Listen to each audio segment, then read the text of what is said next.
اللہ کے محبوب رسول اللہ صلی اللہ علیہ وسلم خانہ کعبہ کا دروازہ کھول کر اندر داخل ہو رہے ہیں، یعنی صحن کے بعد اب وہ خانہ کعبہ کے اندر داخل ہو رہے ہیں۔ آپ صلی اللہ علیہ وسلم کے ساتھ حضرت بلال حبشی رضی اللہ عنہ بھی ہیں۔ یہ ایک جلیل القدر صحابی تھے اور غلام بھی تھے اور نسلاً حبشی تھے، تو اس وقت یہ صحابی بھی آپ کے ساتھ موجود تھے۔ خانہ کعبہ اللہ اکبر کی صداؤں سے گونج اٹھا، یعنی ہر طرف اللہ اکبر کی آوازیں گونجنے لگی، یعنی بار بار وہ آوازیں اللہ اکبر کی سنائی دینے لگی۔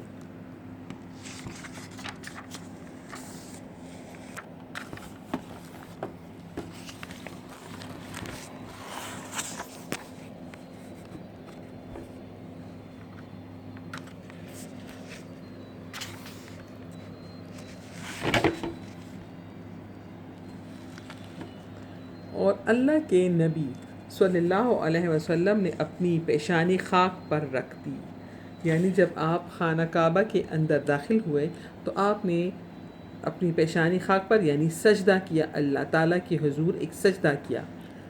یہ شکر کی گھڑی ہے، یعنی وہ لمحہ شکر کا تھا، اور اللہ کے عظیم پیغمبر، اللہ کے سب سے بڑے پیغمبر صلی اللہ علیہ وسلم اپنے رب کا شکر ادا کر رہے ہیں، یعنی وہ سجدہ شکر تھا جو خانہ کعبہ کے اندر داخل ہوتے ہی آپ نے سب سے پہلے ادا کیا، اور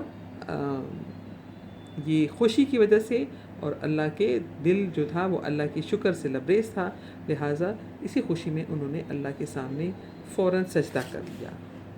اللہ کا شکر ادا کرنے کے بعد فاتح مکہ حضرت محمد صلی اللہ علیہ وسلم خانہ کعبہ سے باہر تشریف لاتے ہیں۔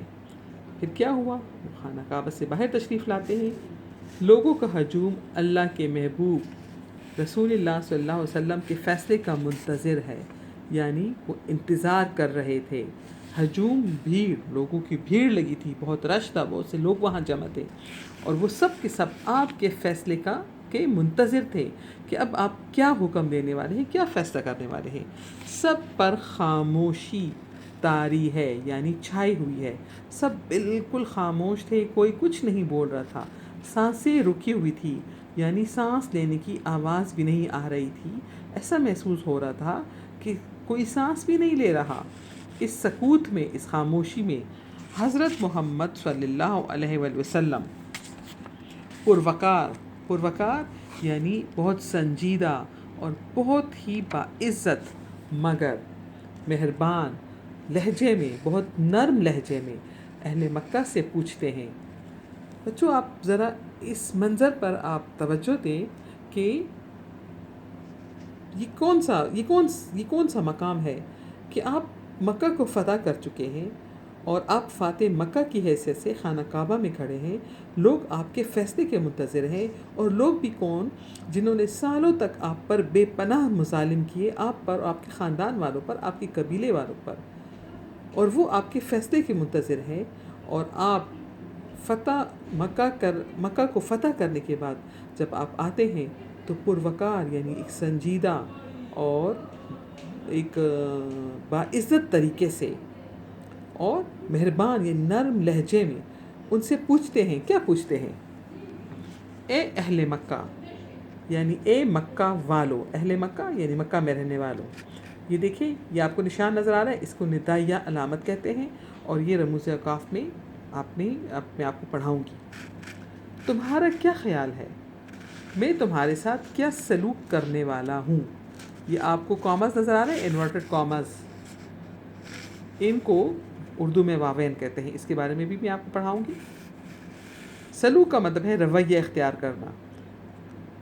اچھا، پھر مکے کے کفار اپنی بدعمالیوں سے آگاہ ہیں، یعنی اپنی برے کاموں سے، برے اعمال سے وہ آگاہ ہیں، یعنی ان کو معلوم ہے کہ وہ آپ کے ساتھ کتنا برا کر چکے ہیں، لیکن رحمت عالم صلی اللہ علیہ وسلم کے بلند اخلاق اور عفو و درگزر سے بھی اچھی طرح واقف ہے، یعنی آگاہ ہے، اور بے ساختہ بول اٹھتے ہیں۔ بے ساختہ یعنی بغیر کسی ارادہ کے وہ بول اٹھتے ہیں۔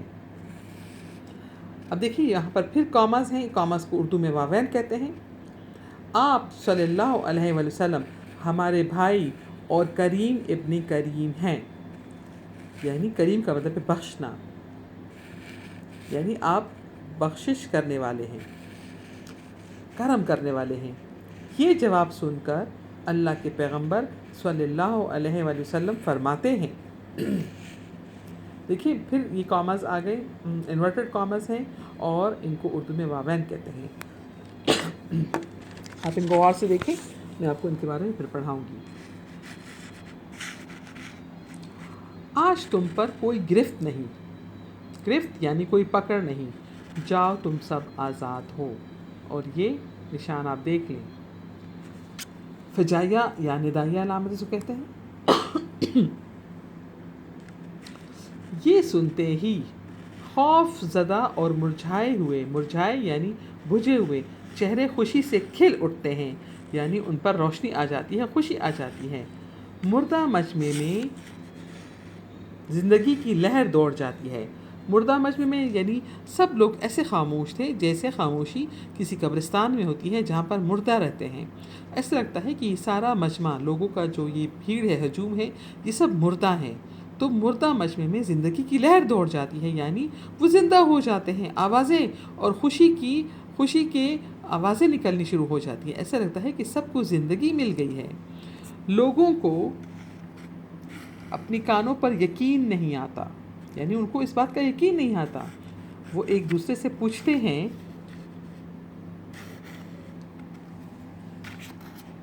کیا واقعی رسول اللہ صلی اللہ علیہ وسلم نے ہماری خطائیں معاف فرما دی ہیں. خطائیں، خطا غلطی اور گناہ کو کہتے ہیں. خطائیں خطا کی جمع ہے. اچھا، تو وہ ایک دوسرے سے لوگوں سے پوچھتے ہیں کہ کیا واقعی رسول اللہ صلی اللہ علیہ وسلم نے ہماری گناہ یعنی ہماری غلطیوں کو معاف فرما دیا ہے. کیا آپ صلی اللہ علیہ وسلم ہم سے کوئی پوچھ گچھ نہیں کریں گے، یعنی کوئی ہم سے کچھ بھی نہیں پوچھیں گے، کوئی سوال نہیں کریں گے، ہم سے مواخذہ نہیں کریں گے. کیا آپ صلی اللہ علیہ وسلم نے ہمارے جرم اور زیادتیاں بھلا دی ہیں. اب یہ کویسچن مارک یعنی سوالیہ نشان ہے. آج کا دن عظیم دن ہے، یعنی یہ بہت بڑا دن ہے اور عام معافی کا دن ہے.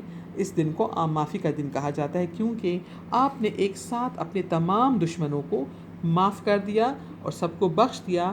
یہ اس تاریخ کا، اس دنیا کا، اس کائنات کا ایک ایسا واقعہ ہے کہ اس سے پہلے بھی اس کی کوئی مثال نہیں تھی اور اس کے بعد قیامت تک اس کی کوئی نظیر نہیں مل سکتی، کیونکہ اتنا بڑا دل آپ کے سوا کسی اور کا ہو ہی نہیں سکتا.